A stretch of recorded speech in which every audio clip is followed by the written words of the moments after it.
In June 2019, Nintendo released a tantalizing trailer informing fans that a sequel to The Legend of Zelda Breath of the Wild was in development, but over a year later we still know virtually nothing about the game. New information only feels farther the more time passes, and so many questions are still unanswered.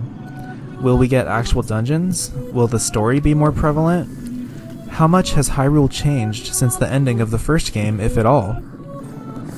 Of all those questions, the one that I want to discuss today is what new runes Link might add to his arsenal. Of course, all we can do is speculate.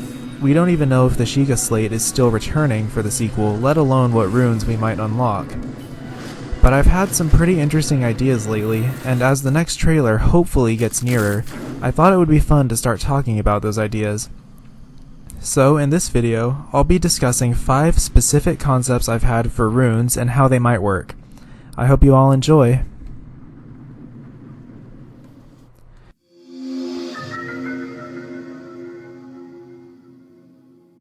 Scattered throughout the land of Hyrule are large metallic objects. Using the magnesis rune, the player can move these objects to accomplish a variety of purposes, stacking them to make climbing easier, whacking enemies with them, creating a path across lava or rivers. Whatever the case is, the basic idea is that the object is moving towards you, but what if you could move towards the object instead? In an interview, series producer Eiji Aonuma explained that at one point the hookshot was tested in Breath of the Wild, but was removed because the climbing mechanic made it redundant.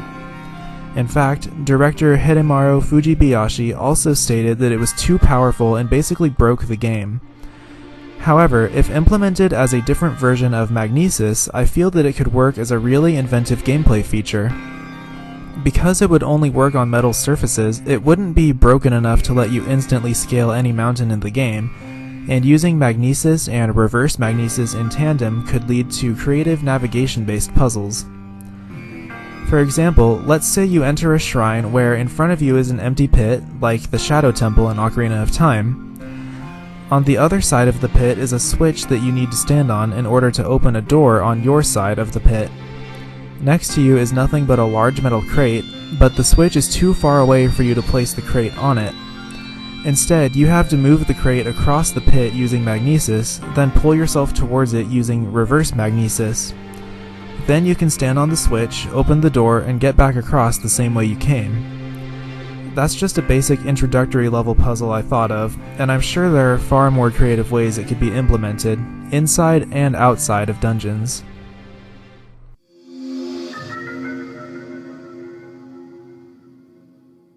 As you traverse the vast world of Breath of the Wild, you'll come across dozens if not hundreds of treasure chests. Sometimes these are placed in the middle of a deep lake or the top of a well-guarded enemy camp, just begging you to come see what's inside. But after traversing the water on ice pillars or fighting your way through a horde of moblins, you're rewarded with nothing but your 100th opal or ruby. This isn't fun. But what if you could see what was inside a chest before making the decision to go for it? That's where the Lens of Truth rune would come in. Using it would be like using your scope, but it would have a sort of purplish filter and would see right inside treasure chests. This is basically exactly what it does in certain places in Ocarina of Time, and I think it could be applied universally in the Breath of the Wild sequel. If chests with unique items make a comeback, maybe they can be sealed with magic that prevents them from being seen into, so as to not spoil the surprise. But otherwise, I don't think being able to see inside chests before deciding to pursue them would be detrimental to the experience. Nintendo could also implement new mechanics around the Lens of Truth rune. Maybe switches or rare treasures could be completely hidden without use of the lens, or there's an enemy that can only be seen with it active. Or if the glowing stones in the trailer really house spirits, as some have speculated, maybe the lens could expose them and allow you to talk to them. Any of these features would make the Lens of Truth a worthy addition as far as I'm concerned.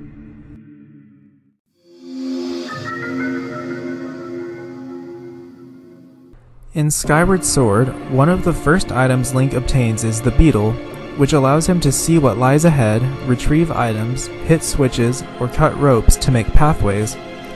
Simply put, I think this should transition to Breath of the Wild 2 with more or less the exact same functionality. In such a large world with so many ways to go, it would have been really helpful to have this feature in the original Breath of the Wild, but I don't think it's too late to include it in the sequel.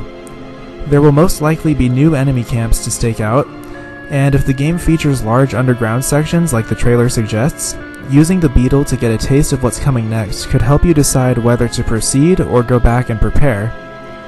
And of course, there's plenty of puzzle-solving potential too, with the option of hiding switches in hidden areas like in Skyward Sword. The beetle really seems like a no-brainer, and I'm a bit surprised that it wasn't in the first game.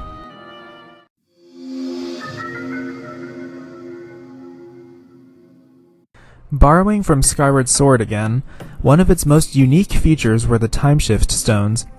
Found exclusively in the Lanayru region and the final dungeon, these objects manipulated the area around them, returning it to the state it was in thousands of years before. This created new ways of traversing, different enemies to fight, and sometimes even NPCs to talk to. In Breath of the Wild's post-apocalyptic setting, something like this would fit perfectly, giving players a glimpse into Hyrule at its former glory. Let's say you come across an old abandoned ruin that appears to have once been a home. Walking to the center of the structure, you activate your timeshift rune, and suddenly you stand in the middle of a warm, well-furnished home. In addition to there being otherwise unavailable materials to collect, there could also be a couple characters to give exposition on what the world was like before the calamity, or offer you a bed to sleep in. This would give the rune gameplay functionality in addition to it being a world-building tool. I can also see some really unique side quests coming from this. Let's say an NPC in the past tells you about a rare treasure they heard about in the mountains. After tracking down the spot in the present day, you find a location that looks like it may once have contained a treasure chest. Activating your timeshift rune, the chest appears and you collect an extremely rare item. This would be incredibly rewarding. Of course, this creates some issues. Nintendo would have to essentially program the entire world map to spawn certain objects in the timeshift state, and if they're going to all that trouble, why not just implement a full-on time travel mechanic? But with them using the same engine and world as the first game, I feel that something like this could be well within their budget. It could also justify why the game has already taken so long, and I think it would be worth the wait.